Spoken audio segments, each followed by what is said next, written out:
Ladies and gentlemen, it is with great honor that we present to you Les Brown.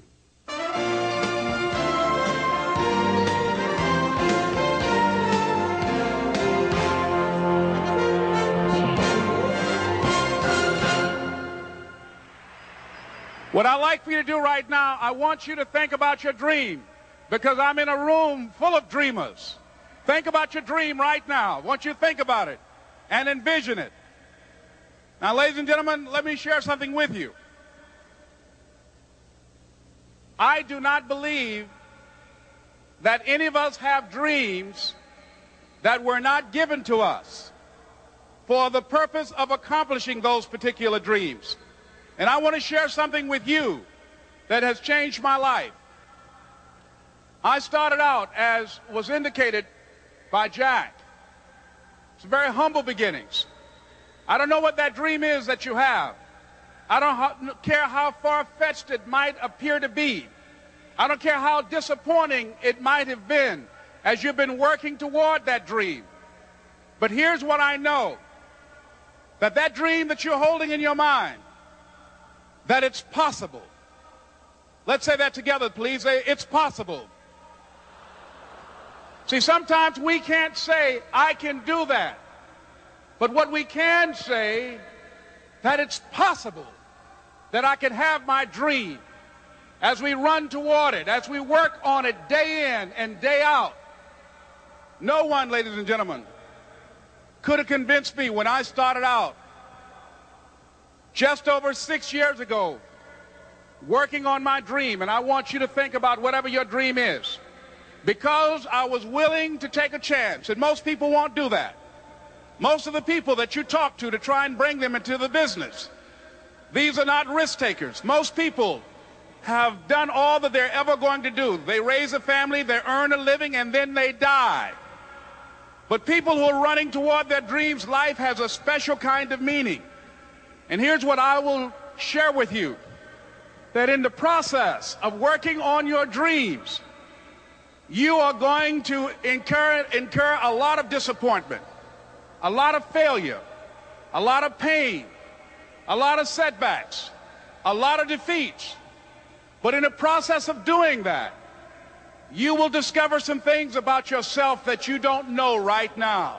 What you will realize is that you have greatness within you. What you'll realize is that you're more powerful than you can ever begin to imagine. What you will realize is that you're greater than your circumstances, that you don't have to go through life being a victim. As Jack indicated, I was born in Miami, Florida, in an area called Liberty City, in an abandoned building on a hard linoleum floor with my twin brother. We were 6 weeks of age. We were adopted. When I was in 5th grade, I was identified as EMR, labeled educable, mentally retarded, put back from the 5th grade into the 4th grade, and stayed in that category until I got out of high school. I don't have any college training, but I met a high school teacher who one day changed my life. I was waiting on another student, and when he came in, he said to me, young man, go to the board and write what I'm about to tell you. And I said, I can't do that, sir. He said, why not? I said, I'm not one of your students. He said, it doesn't matter. Follow my directions now. I said, I can't do that, sir. He said, why not? I said, because I'm educable, mentally retarded. And he came from behind his desk and he looked at me. He said, don't ever say that again. Someone's opinion of you does not have to become your reality.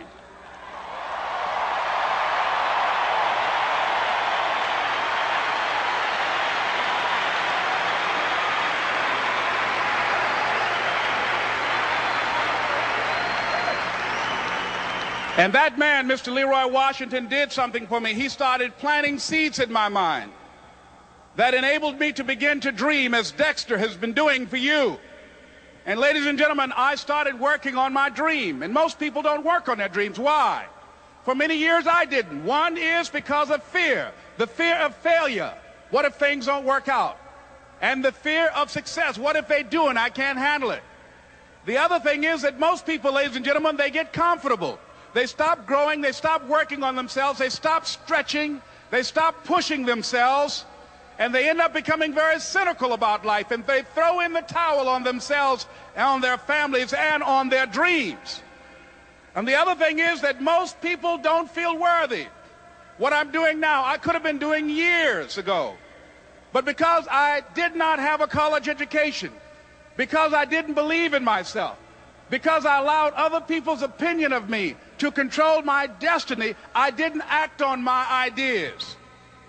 So I applaud you for your dreaming, for your running toward your dream. I applaud you for believing in yourself, because that's what life is about, stretching and challenging, looking for ways that you can begin to improve yourself. And ladies and gentlemen, as a result of stretching out, of acting on my dream, and I don't know what that dream is for you, I can tell you that it's possible. No one could have convinced me that after just over 6 years, I will have my own book entitled Live Your Dreams. Just over 6 years, I will have 5 specials on public television. Just over 6 years, I've done motivational speaking for AT&T, Procter & Gamble, McDonald's Corporation, Xerox, IBM. Just over 6 years. I will now have my own talk show that will premiere on Monday, Labor Day. I'm saying to you, your dream is possible. Your dream is possible. But not only is it important that you believe and begin to know that it's possible for you to live your dream as you run toward it, but I've done something that I want to share with you called Choosing Your Future. In fact, I've developed a set of tapes talking about how to begin to create your own reality by choosing your future.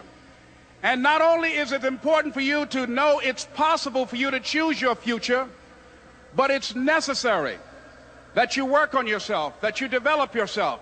It's necessary that you get the energy drainers out of your life, people who don't want anything, people who are not striving, people who are not challenging themselves, people who aren't growing, people who have stopped dreaming. It's necessary that you align yourself with people and attract people into your business who are hungry, people who are unstoppable and unreasonable, people who are refusing to leave life just as it is and who want more. My mother used to say, birds of a feather flock together. If you run around with losers, you will end up a loser. It's necessary that you get the losers out of your life if you want to live your dream.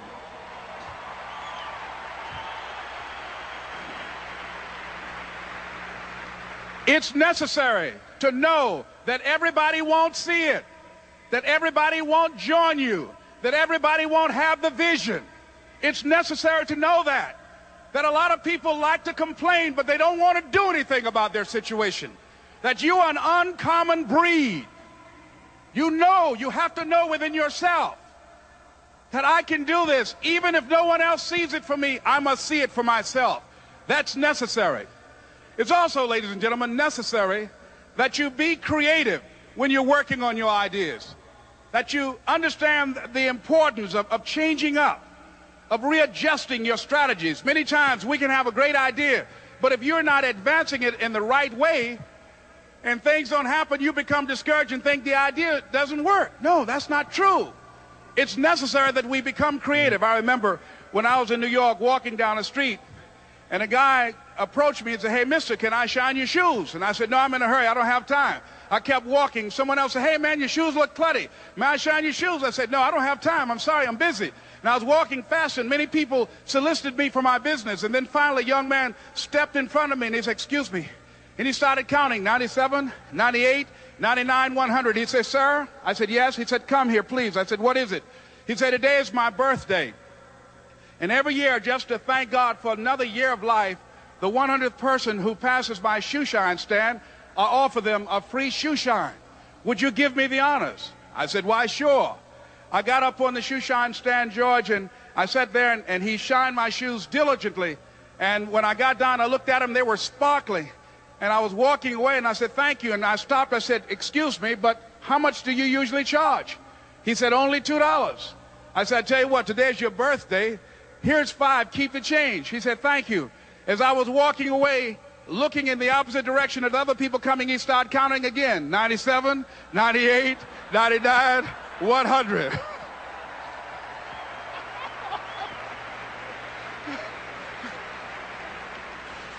It's necessary that you be flexible, that you are always thinking of how can I improve this better. This is a customer-driven economy. It's necessary for you to always explore various ways in which you can improve the quality of service that you're providing for the people in your organization. I remember something a major company had talked about, the extra value service they were providing for their customers. And the lady who had the news conference summarized it this way. She said, "It's not our intention to satisfy our customers or to please our customers. Our intention is to amaze them." It's necessary, if you're going to compete today, that you look for ways to amaze your customers by being one of those individuals that keep your commitments, that keep your word, that's relentless. It's necessary as you work with the people that you bring into your organization, that they see that you are a good example of a person to work with, because you model integrity and determination and ambition and truth and honesty and the way in which you conduct business. The next step is, that is you.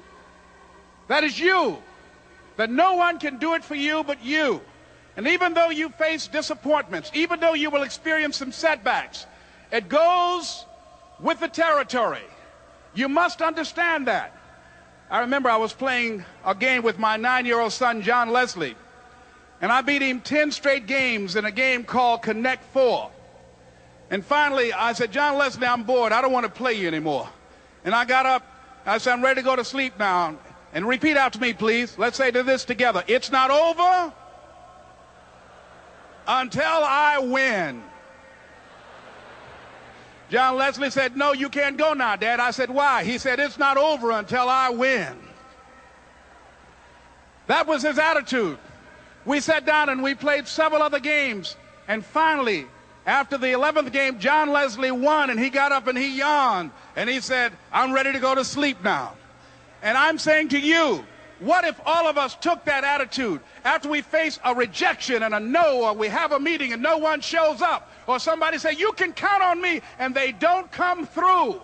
What if we have that kind of attitude? The car's repossessed. Nobody believes in you. You've lost again and again and again. The lights are cut off, but you're still looking at your dream, reviewing it every day, and say to yourself, "It's not over until I win."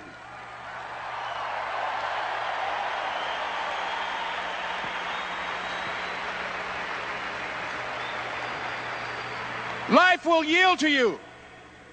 Now here's the next step. Repeat after me, please. It's possible.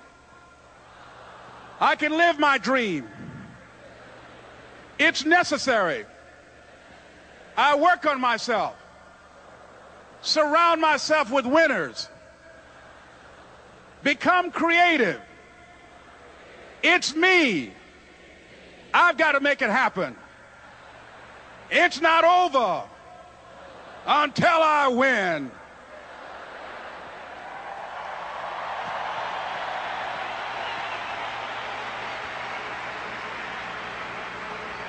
The next thing that's important to know, yes, it's possible that you can choose your future and direct the course of your life as you run toward your dream. It's necessary that you have goals, that you write those goals down, that you plan, that you think constantly of how you can begin to improve what it is that you're doing. If it's your presentations, if it's your recruiting skills, whatever that is, it's also necessary that you look for ways to always find a way to pull it out when everybody else thinks that you are defeated. That you've got to take personal responsibility to know that in order to become successful, you've got to make it your personal business to do it. But the next thing, ladies and gentlemen, I want to share with you that some of you already know that it's hard. It's not easy. It's hard changing your life. It was hard when just over 3 years ago, in the Penobscot building in Detroit, Michigan, where I was operating my business, and I fell on some hard times, and I was sleeping in my office.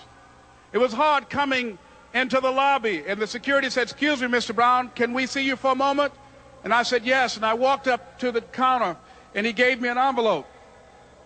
And he said, "Would you mind reading it here?" And I opened the envelope, and the envelope was from management that said, "This is an office tower. It's not a hotel. please do not sleep in your office. And I said, excuse me, sir. I said, I just work long hours in creating my business. I'm an entrepreneur. And right now, things are bad for me. But they're not going to be this way always. And I just asked for the opportunity to continue to operate like I'm doing. I'm not trying to make this my home. And it was hard coming through the lobby. And sometimes they would laugh. There's a guy talking about becoming successful. And look at him. He's bathing in the bathroom upstairs on the 21st floor. He sleeps on the floor. Him and 2 other dreamers up there. Look at him. It was hard, ladies and gentlemen, coming to speak to people. And I was facing financial difficulties in my own life. I was behind on my bills and my dreams, and I'm saying to them, you can live your dream. It was hard, ladies and gentlemen. It was very difficult to pick myself up each day believing that I could do it. There were times that I doubted myself. I said, God, why is this happening to me? I'm just trying to take care of my children and my mother. I'm not trying to steal or rob from anybody. Why did this have to happen to me? It was very hard. And here's what I want to say to you. For those of you that have experienced some hardships, don't give up on your dream. No one could have convinced me by holding on, by continuing to push forward, by continuing to run toward my dream, that one day I would have my own talk show. It's a long shot, ladies and gentlemen, from Liberty City, an abandoned building on a floor, never knowing my mother or father. It's a long shot. Being here with you today in this dome in Atlanta, it's a long shot. No college training, labeled educable, mentally retarded, but I kept running toward my dream.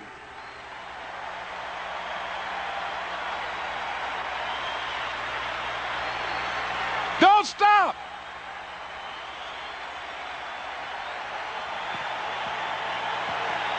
Don't stop.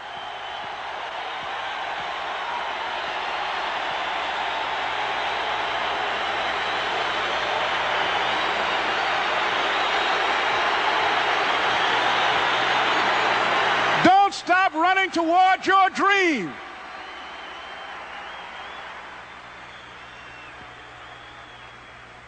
It's very important as you hold on to that dream. There are moments when you're going to doubt yourself. There are rough times are going to come, but they have not come to stay. They have come to pass. It's very important for you to know that. Don't say I'm having a bad day. Say I'm having a character building day.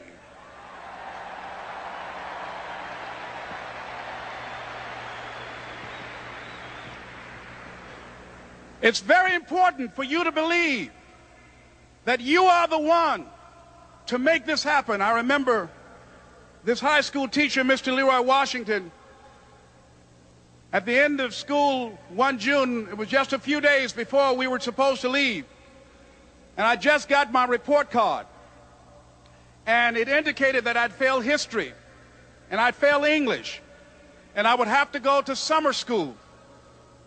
And I was feeling within myself that I was a failure, that I'm slower than most people in getting paperwork, and I was feeling down on myself and very negative. And Mr. Washington was giving a speech to the graduating seniors, and I was in 11th grade. And even though I wasn't supposed to be in there, I went in there because the speech he was giving, that speech was for me. And as he talked, my heart began to beat fast. Tears began to run down my eyes, and I was in the back just listening to him because he said, and he was a very dramatic man. I still talk to him to this day. He said, as graduating seniors of Booker T. Washington High School, I want you to know that you're blessed and highly favored, and that as you go toward the future, begin to know that you have greatness within you.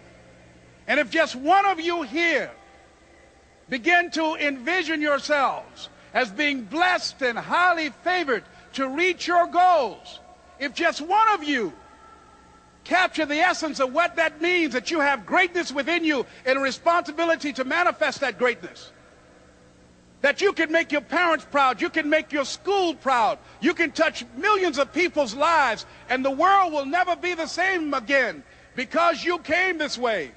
And the students gave him a rousing standing ovation. And as he left the auditorium, I ran down the steps and I caught him in the parking lot. I said, "Mr. Washington?" He said, "Yes." I said, "Do you remember me, sir?" He said, "No." I said, "My name is Leslie Brown. My mother, she works in the cafeteria here. I'm one of the twins, Leslie and Wesley." I said, "Mr. Washington, but you know, I got these big dreams. You know, I like talking to people. I love people." I said, I want to work with people, and I got this dream of buying my mama a home. Could I do that, Mr. Washington?" He said, "It's possible, Mr. Brown." And as he walked away, I called him again. I said, "Mr. Washington?" He said, "What do you want now?" I said, "I'm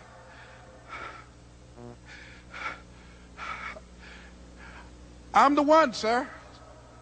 I said, "I'm the one. You remember me, sir. I'm Miss Mamie Brown's boy.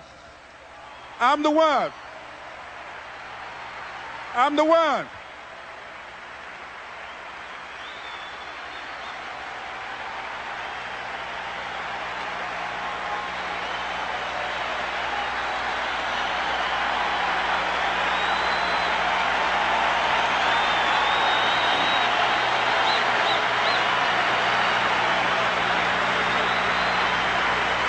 And you must feel that's why you're here, because you are the one. And I remember when PBS first played one of my specials called "You Deserve" one Sunday afternoon in Miami, Florida. I had some friends call him to tell him to tune in. And he watched the program. He called me in Detroit, and I answered the phone. I said, "Hello." He said, "May I speak to Les Brown, please?" I said, "Who's calling?" He said, "You know who this is." I said, "Oh, Mr. Washington, it's you." He said, "You were the one, weren't you?" I said, "Yes, sir." He said, "And you were so crazy." I said, "I know, but I'm rich now."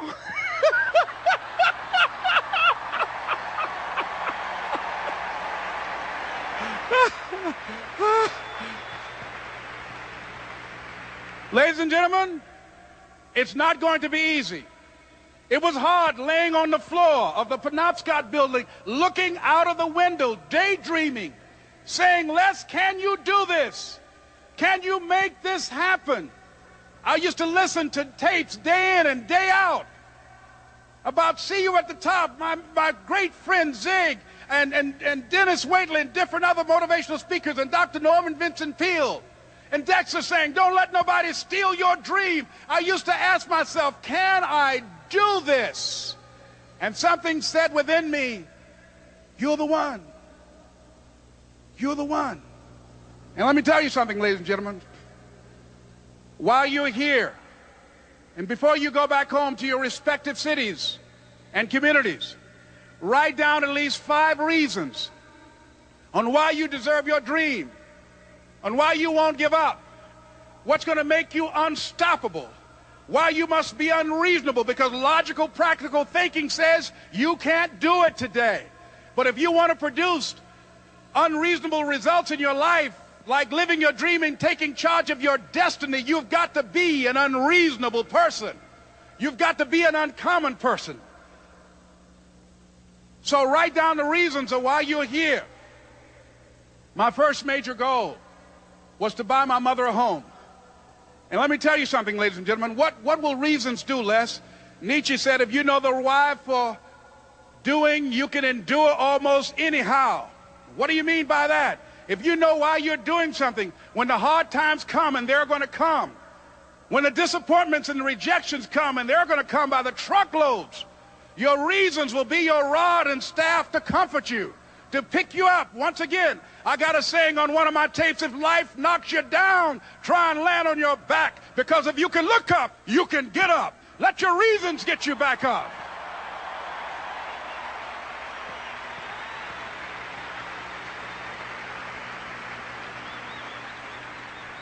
I remember when I bought the home for my mother, and she came out of the car. When I opened the door, I said, "Mom, I think I know these people in this house." That was my first major goal. And then I couldn't conceal it anymore. I said, Mom, I got this for you. And as she went from room to room, looking at the house and saying, thank you, Jesus. Thank you, Lord. No one ever could have convinced me that this could have happened to me. And she looked at me and she said, Leslie, and you caused me so much problems as a boy. You were always into stuff. She said, no one could have convinced me that day when I walked in that house and this lady was holding you and your brother. And she said, ma'am, I want you to promise me 2 things. And she said, what is it? She says, 1, promise me that you won't separate them. She said, I want them raised together. I want them to know each other. I got pregnant while my husband was away in the war, and I can't keep them. Promise me that you won't separate them. She said, I promise I won't. I've never had children. I promise I won't separate them. And she said, promise me that you'll never tell them about who I am, because if my husband ever found out, he would kill me. She said, I promise. And she said that she gave them to us, and she kind of cried, and she was walking out the door, and she looked at my adopted mother. She said, remember, don't you separate them.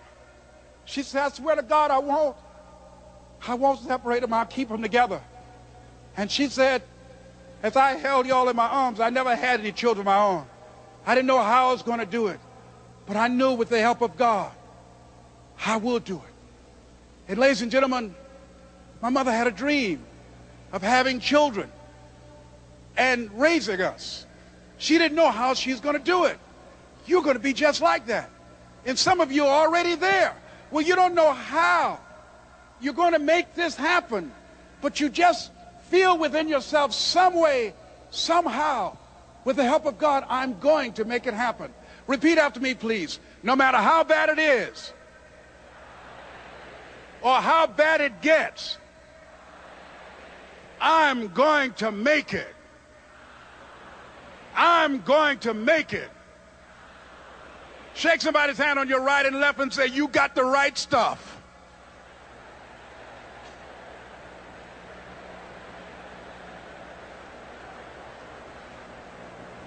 So yes, it's possible for you to live your dream. It's necessary that you associate with winners, that you work your system, that you are relentless, that you never give up. It's you. You've got to take personal responsibility. You've got to make it your personal business to make it happen. And you've got to resolve within yourself that I can do this, that it's hard, but you've got to say, I'm the one. I'm the one to make this happen. I'm the one to become successful in this business. As you work to help other people to become successful, that feeds your success. But you know it's going to be hard, but find out what will make it worth it for you. I told Mr. Washington I wanted to become a disc jockey. Someone asked me to tell this story. And he said, Les Brown, he said, if you want to do anything worthwhile in life, you've got to be hungry. And so I started working to develop myself. He said, I want you to practice every day being a disc jockey. I said, but I don't have any job now. He said, it doesn't matter. He said that it's better to be prepared for an opportunity and not have one than to have an opportunity and not be prepared. So every day I was working to develop myself. And that's what you must do. And as I was working to develop myself, I applied for a job as a disc jockey, WMBM on Miami Beach.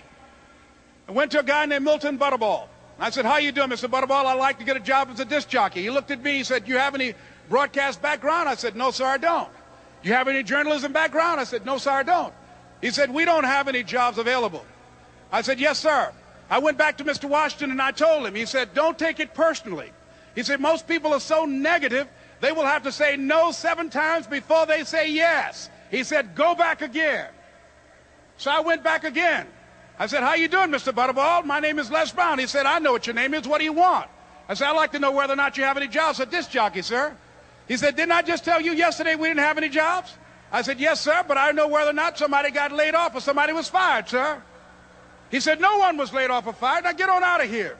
I came back the next day. Hello, Mr. Butterball. How are you? He said, fine. What do you want now?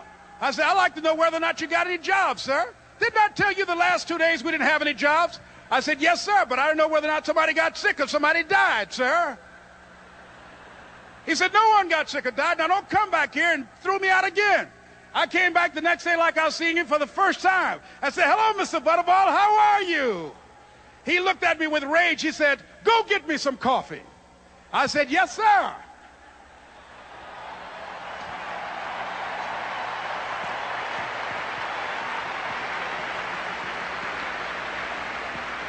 And I went to get him some coffee. After a while, I would get their lunch and dinner, and I would go in the control rooms and take the disc jockeys their food, and I would not leave until they would ask me to leave. Then they started trusting me to pick up entertainers that came to town. Entertainers like the Four Tops and the Temptations and Diana Ross and the Supremes. I would drive them all over Miami Beach in the disc jockeys' big long Cadillacs. I didn't have any driver's license, but I was driving like I had some.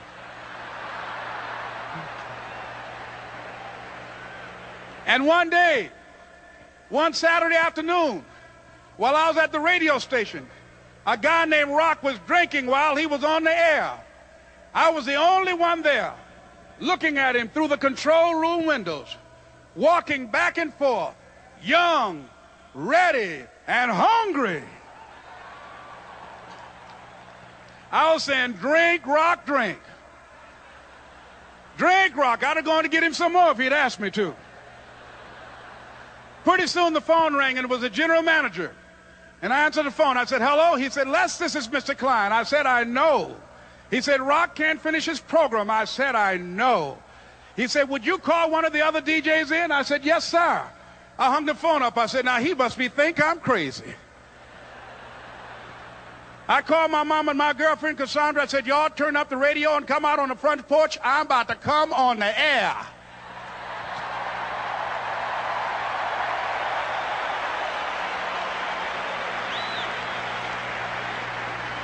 I waited for about 20 minutes, and I called him back. I said, Mr. Klein, I can't find nobody.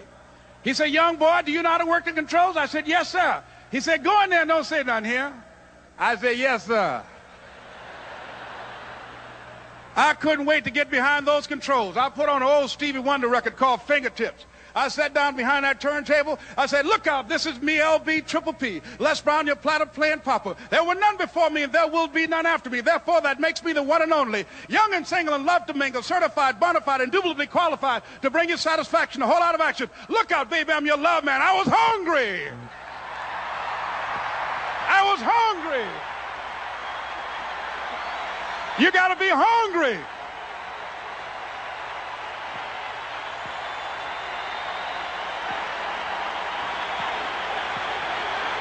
You got to be hungry.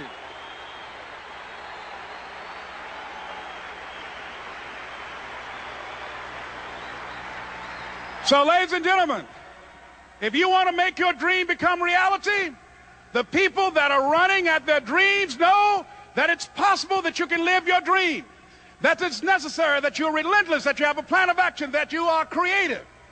The people that are living their dream are finding winners to attach themselves to. The people that are living their dreams are the people that know that if it's going to happen, it's up to them. And they're resolving within themselves, it's not over until I win. The people that are running after their dream know they're going to have hard times. They keep on running because they're saying within themselves, I'm the one. I'm the one. No matter how bad it is or how bad it gets, I'm going to make it. The people that are running after their dreams are the people that are hungry. Shake somebody's hand on your right and left and say, you got to be hungry.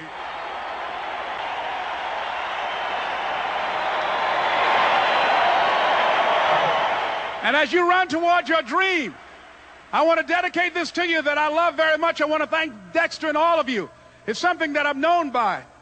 It's on our tapes called Choosing Your Future, and it says simply this, that if you want a thing bad enough to go out and fight for it, to work day and night for it, to give up your time, your peace, and your sleep for it, if all that you dream and scheme is about it, and life seems useless and worthless without it, And if you gladly sweat for it and fret for it and plan for it and lose all your terror of the opposition for it, and if you simply go after that thing that you want with all of your capacity, strength and sagacity, faith, hope and confidence, and stern pertinacity, if neither cold poverty, famish or gulf, sickness or pain or body and brain can keep you away from the thing that you want, if dogged and grim you besiege and beset it, with the help of God you'll get it. This is Mrs. Mamie Brown's baby boy, Leslie Calvin Brown, saying it's been a plumb pleasing pleasure as well as a privilege. Thank you.